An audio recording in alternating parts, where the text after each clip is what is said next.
Sobat Prestasi, selamat datang di Fix Senior episode Desain Grafis. Aku Bening yang akan memandu episode kali ini. Nah, kita udah bersama dengan Pak Triadi Guntur, narasumber kita dari bidang desain grafis. Halo Bapak. Halo, apa kabar Sobat Prestasi? Oke, mungkin Bapak bisa perkenalkan diri lebih dahulu nih supaya Sobat Prestasi makin kenal. Baik, Sobat Prestasi, perkenalkan nama saya Triadi Guntur, juri bidang desain grafis. Di bidang desain grafis, selain saya ada 2 juri lagi. Yang pertama ada Pak Oki Hamka Suyatna, kemudian ada Kak Bima Nurin. Latar belakang saya sendiri adalah dosen di Institut Teknologi Bandung, kemudian juga profesional di Gagas Kreasi.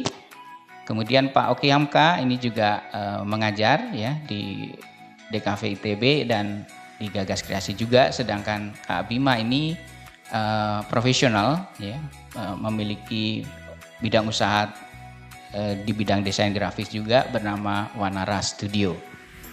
Keren banget, berarti emang udah terbukti ya nih Sobat Prestasi kalau juri-juri di Fiksi 2022 nanti ini adalah para profesional di bidangnya. Pastinya teman-teman gak akan melewatkan pengalaman yang super deh nanti kalau misalkan ikutan Fiksi 2022.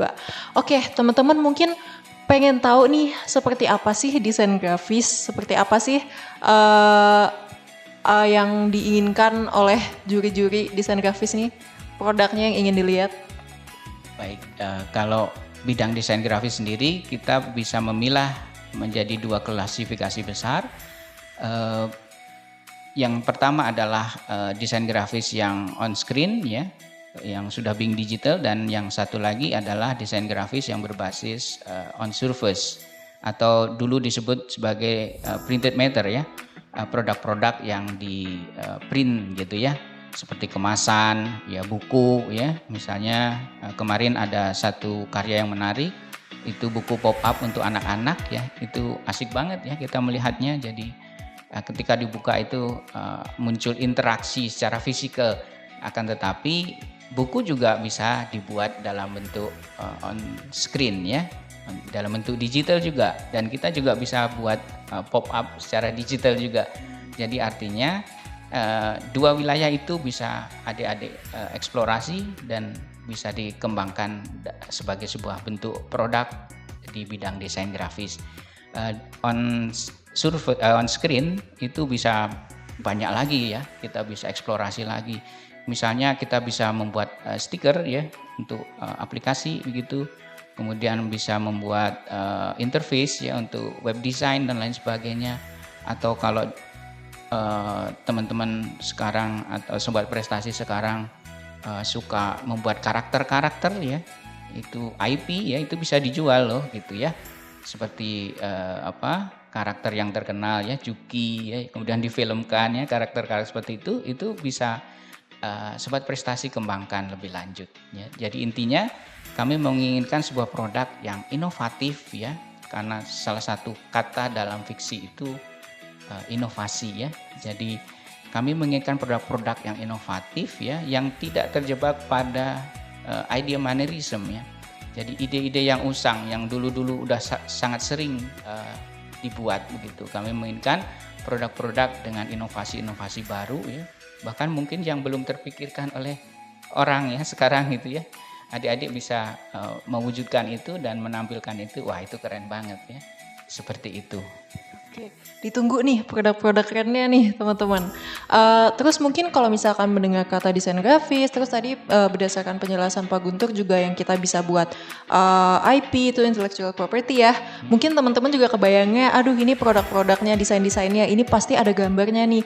Apakah berarti aku harus bisa menggambar? Ya, itu mungkin akan muncul pertanyaan seperti itu tuh Pak. Iya, ini mungkin pandangan yang selama ini menjadikan Sobat Prestasi tidak jadi ikut misalnya ya, karena nggak bisa gambar. Nah ini satu informasi yang menarik buat Sobat Prestasi semua, karena di Fiksi 2022 ini ya kita mengajak untuk berkolaborasi ya. Jadi salah satu temanya adalah bersinergi. Sinergi ini bisa dimanifestasikan dalam kolaborasi itu sendiri.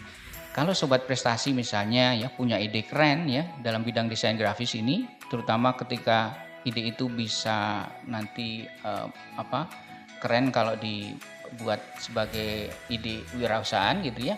Nah, jangan takut kalau tidak bisa mewujudkannya begitu ya. Nah, sobat prestasi bisa mencari teman ya yang bisa mewujudkan ide-ide tersebut ya. Kalaupun nggak bisa gambar misalnya, sobat prestasi bisa berkolaborasi dengan yang bisa gambar atau bisa memproduksi ya, mewujudkan, mengeksekusi ide-ide hebat itu begitu ya. Kolaborasi itu sangat penting sekarang karena kita di era kolaborasi itu sendiri ya, bersinergi bersama untuk mewujudkan satu karya yang keren gitu.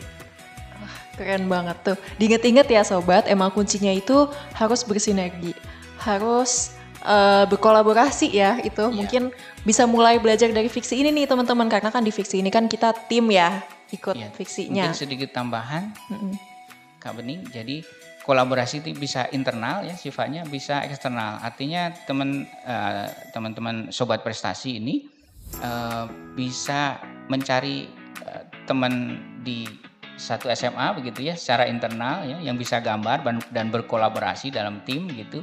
Tapi juga sobat prestasi bisa meng-hire ya secara eksternal. Kira-kira siapa yang di luar SMA itu sendiri yang bisa mewujudkan ide-ide tersebut, itu juga memungkinkan. Jadi sobat prestasi bisa berkolaborasi tidak hanya dengan teman sendiri ya, dengan orang lain yang bisa mewujudkan itu pun memungkinkan ya, seperti itu. Berarti diperbolehkan ya Pak ya untuk berkolaborasi dengan pihak-pihak luar. Betul, pihak lain. misalnya berkolaborasi dengan UMKM gitu ya, yang membutuhkan misalnya kemasan ya, untuk dibuatkan desainnya dan lain sebagainya ya. Kemudian ada yang jago untuk mewujudkan kemasan tersebut. Nah, idenya dari sobat prestasi sendiri, jadi berkolaborasi itu bisa secara internal di SMA-nya itu sendiri gitu ya, tapi juga bisa berkolaborasi dengan lingkungan sekitar dari sobat prestasi gitu. Nah itu juga salah satu poin penting ya teman-teman. Jadi emang sobat prestasi bisa belajar banyak banget dari ikutan fiksi ini. Oke. Mungkin sehari-harinya juga sobat prestasi suka ini ya, mungkin setiap hari melihat media sosial, browsing, tiap hari tuh melihat ada fenomena-fenomena sosial. Dan mungkin diantaranya ada fenomena-fenomena yang berkaitan dengan desain grafis. Nah salah satunya yang baru aja booming itu adalah fenomena NFT ya, bisnis NFT. Nah itu tuh termasuk nggak sih Pak dengan bidang desain grafis ini, dan apakah teman-teman bisa menggunakan itu, atau mungkin apa yang harus dilakukan oleh teman-teman untuk menanggapi fenomena seperti itu? Iya. Fenomena NFT ini memang sangat menarik hari ini ya, dan lagi booming ya, sepertinya seperti itu. NFT ini kalau dalam konteks kewirausahaan memang peluang ya, artinya ada satu kanal yang baru begitu ya untuk kita berwirausaha gitu, yang selama ini mungkin yang itu aja begitu. Ini ada sebuah lahan bisnis baru ya dalam NFT ini.